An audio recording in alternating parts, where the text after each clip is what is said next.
Thank you for choosing the Magnavox Blu-ray player model NB500MG1F. The following steps will assist you in connecting your new unit. Before getting started, please make sure that your TV and Blu-ray player are plugged in but powered off for your safety.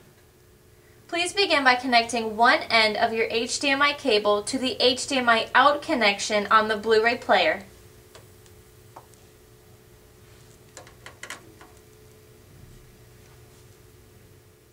Connect the other end to the HDMI in connection on your TV.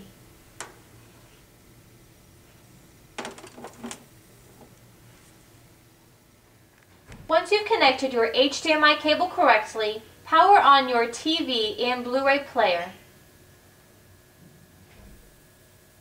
Turn your TV to the HDMI channel setting. Please note, the HDMI setting could vary depending on the brand and model of your TV.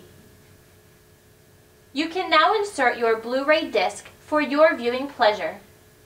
This concludes the instructions for the HDMI cable connection setup.